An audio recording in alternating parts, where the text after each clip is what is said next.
अस्सलाम वालेकुम जी। एक नई वीडियो के साथ सिलेक्ट प्रॉपर्टी कंसल्टेंट के प्लेटफॉर्म से इस टाइम हम मौजूद हैं ग्रीन वैली नून के अंदर, जो कि वाक़या है H17 मौजा नून जमर वैली के बिल्कुल साथ अटैच है।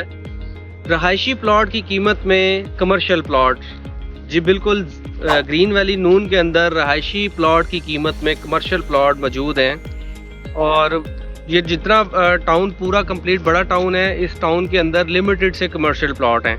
हमारे पास 5 मरले का कॉर्नर कमर्शियल प्लॉट जो हम सिर्फ दे रहे हैं 35 लाख रुपए में ग्रीन वैली नून के अंदर। अगर आप कोई कमर्शियल एक्टिविटी में जाना चाहते हैं, अपना प्रोजेक्ट बनाना चाह रहे हैं, रहायशी प्लॉट की कीमत में कमर्शियल प्लॉट इसलिए कहा गया है कि इस टाइम जमर वैली के अंदर एग्जेक्टिव ब्लॉक जो है, एग्जेक्टिव इनक्लेव 1 और एग्जेक्टिव 2, इसके अंदर 5 मरले का प्लॉट है रहायशी प्लॉट 35 लाख रुपए में, 35 से 40 लाख रुपए में। और ग्रीन वैली के अंदर उसी बजट के अंदर हम आपको दे रहे हैं कमर्शियल प्लॉट जो कि है कॉर्नर। आप इस साइट को विज़िट करें, ये लिमिटेड से कमर्शियल प्लॉट हैं और 1-2 प्लॉट्स हमारे पास मौजूद हैं, तो हमने स्पेसिफिक प्लॉट्स के ऊपर वीडियो बनाई है। अगर आप कमर्शियल प्लॉट ख़रीदना चाह रहे हैं या कोई रहायशी प्लॉट ख़रीदना चाह रहे हैं तो हमारे नंबर्स पर रब्ता करें या हमारा साइट ऑफिस विज़िट करें।